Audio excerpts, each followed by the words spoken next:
Assalamualaikum warahmatullahi wabarakatuh. Salam sehat, salam fisika, tetap semangat. Kita ketemu lagi di pembelajaran fisika kelas 11 tentang gelombang, dimana pada pertemuan ini yang akan kita bahas adalah tentang gelombang mekanik. Silahkan mengikuti dan semoga Anda semuanya menjadi orang yang hebat.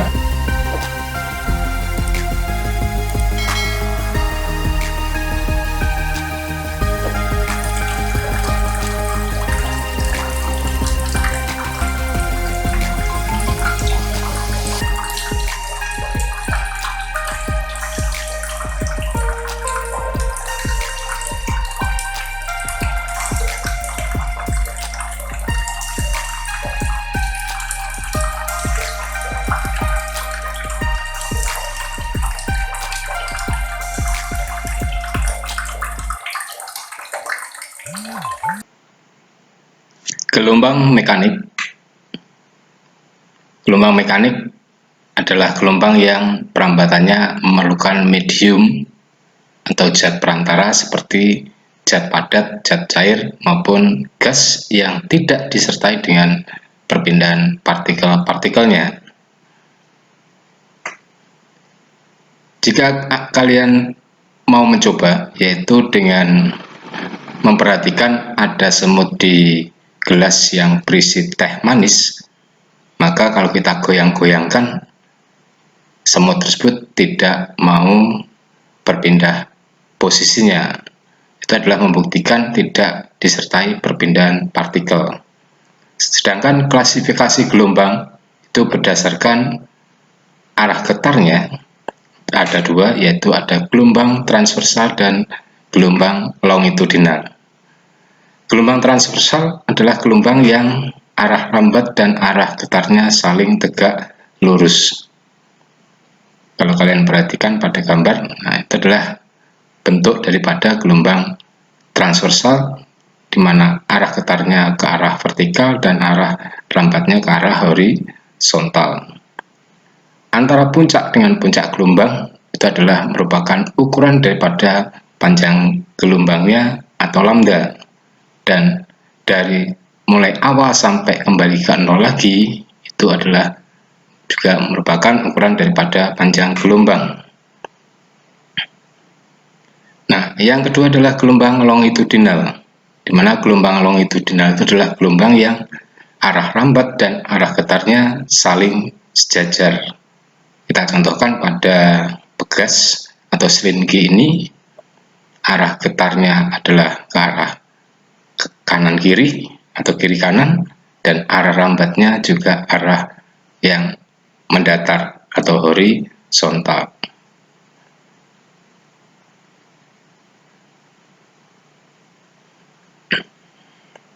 Untuk ukuran panjang gelombangnya adalah dari rapatan dan renggangan.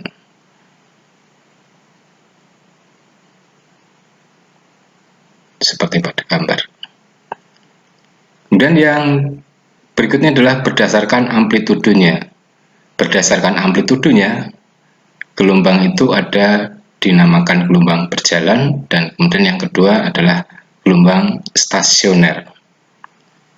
Gelombang berjalan adalah gelombang yang amplitudenya tetap di setiap titik yang dilalui gelombang. Contoh, gelombang pada tali.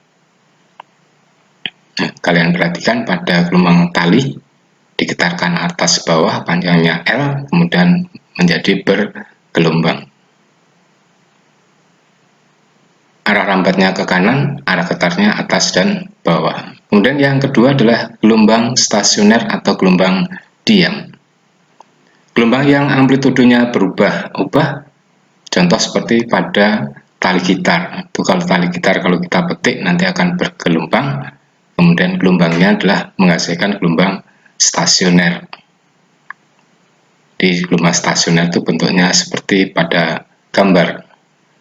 Ada gelombang datang, kemudian gelombang pantul berpadu menjadi satu, menghasilkan gelombang stasioner ciri-cirinya punya perut dan memiliki simpul gelombang.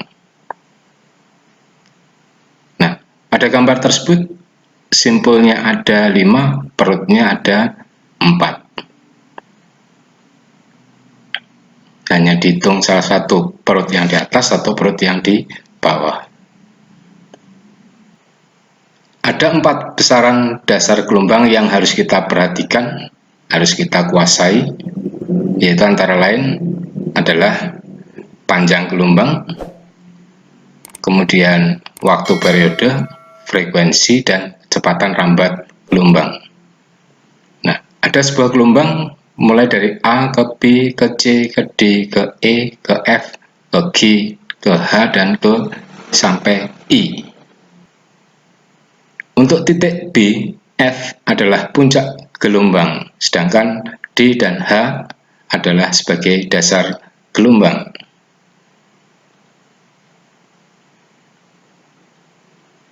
Titik A, B, C, dan E, F, G adalah sebagai bukit gelombang, sedangkan untuk C, D, E, dan G, H, I adalah lembah gelombangnya. Jadi gelombang yang ada pada gambar tersebut memiliki kondisi semacam tadi, di mana titik B, B aksen adalah sebagai tinggi gelombang, juga FF aksen juga sebagai tinggi gelombang dan disebut sebagai amplitudo. Jadi amplitudo itu adalah tingginya gelombang. Itu nampak pada gambar B aksen B, F aksen F. Yang pertama adalah tentang besaran dasar gelombang, yaitu panjang gelombang yang dilambangkan dengan lambda. Panjang gelombang adalah jarak antara dua puncak yang berurutan atau jarak antara dua lembah yang berurutan, yaitu BF atau DH dalam satuan meter. Nah, itu bisa kalian perhatikan di gambarnya, BF panjang gelombangnya atau DH sebagai panjang gelombangnya. Jadi antara dua bukit yang berdekatan itu adalah sebagai panjang gelombangnya. Yang kedua adalah waktu periode, dilambangkan dengan T besar. Waktu periode adalah waktu yang diperlukan untuk mencapai satu gelombang atau satu kali getar dalam satuan detik. Dan yang ketiga adalah besaran frekuensi, dilambangkan dengan F kecil, di mana frekuensi itu adalah banyaknya gelombang yang terjadi dalam setiap detiknya dalam satuan hertz, dilambangkan Hz. Dan hubungan antara waktu periode T dengan frekuensi F adalah F sama dengan 1 per T. Dan yang keempat, besaran yang keempat adalah kecepatan, dilambangkan dengan V kecil. Nah, gelombang yang merambat dengan kecepatan tertentu sebesar V, maka besarnya kecepatan itu adalah jarak dibagi waktu, yaitu X per T, atau juga bisa dituliskan V sama dengan lambda dibagi waktu periode. Atau juga bisa dinyatakan dengan V sama dengan lambda kali frekuensi, lambda kali F. Di mana lambda adalah panjang gelombang satuannya meter, T waktu periode satuannya sekon, dan F adalah frekuensi satuannya hertz, serta V sama dengan cepat rambat satuannya meter per sekon. Coba kita gunakan untuk menyelesaikan contoh soal berikut dari 4 besaran dasar yang sudah saya sampaikan tadi. Gambar di samping menunjukkan suatu bentuk gelombang merambat dari A ke B memerlukan waktu 0,4 detik. Berapakah A, kecepatan rambat gelombangnya, B, frekuensi gelombangnya, C, panjang gelombangnya, dan D, amplitudo gelombangnya. Perhatikan gambarnya. Nah, di gambar gelombang itu ada data jarak A sampai B adalah 16 cm dan tinggi gelombangnya adalah 5 mm. Kita selesaikan. A, V sama dengan X per T sama dengan 16 per 0,4 sama dengan 40 cm per sekon. Jadi AB-nya 16, T-nya 0,4 sekon. Nah, B, frekuensi sama dengan N per T, banyaknya gelombang per satuan waktu 2 per 0,4 sama dengan 5 Hz. Dan C, lambda sama dengan V per F sama dengan 0,4 per 5 sama dengan 0,08 meter atau 8 cm. Dan D, dengan melihat gambar maka A sama dengan 5 mm. Contoh yang kedua, dua buah gabus A dan B naik turun sebanyak 40 kali selama 10 detik di atas permukaan laut. Lihat gambar, hitunglah besarnya cepat rambat gelombang air laut tersebut. Nah, itu A sampai B jaraknya 12 meter dari data yang ada di gambar ya. V sama dengan F kali lambda. F sama dengan N per T, maka 40 per 10 sama dengan 4 Hz. Lambda sama dengan AB per N sama dengan 12 per 1,5 sama dengan 8 meter. Maka V sama dengan 4 kali 8 sama dengan 32 meter per sekon. Nah, kita lanjutkan materi tentang cepat rambat gelombang transversal pada dawai dari hasil percobaan Melde. Melde dengan menggunakan alat yang ada, yaitu ada meja kerja, ada katrol, kemudian ada vibrator, sumber listrik power supply, dan kemudian ada tali yang nanti digunakan mengamati gelombangnya yang diberikan beban. Kalau kita lihat, karena adanya beban tersebut, tali masih lurus ya. Kemudian dihubungkan dengan sumber listrik, akhirnya vibrator bergetar dan terbentuklah pola gelombang seperti pada gambar. Jadi merambat dari gelombang datang dan ada gelombang pantul, menghasilkan gelombang stasioner. Menurut Melde, besarnya kecepatan rambatnya adalah sama dengan akar F per mu, sama dengan akar FL per M, atau juga bisa dituliskan V sama dengan akar FL per rho kali A, di mana mu itu adalah massa tali per satuan panjang tali. F adalah bebannya yang digantungkan. V kecepatan rambat gelombang meter per sekon, dan rho sama dengan massa jenis dawai kilogram per meter pangkat 3, A luas penampang dawai meter pangkat 3, L panjang dawai dalam satuan meter, mu adalah massa persatuan panjang dawai kilogram per meter. Sebagai contoh, untuk menerapkan perumusan dari Melde, pada percobaan Melde, cepat rambat gelombang adalah 12 meter per sekon ketika beban yang digantung 400 gram dan panjang dawai 50 cm.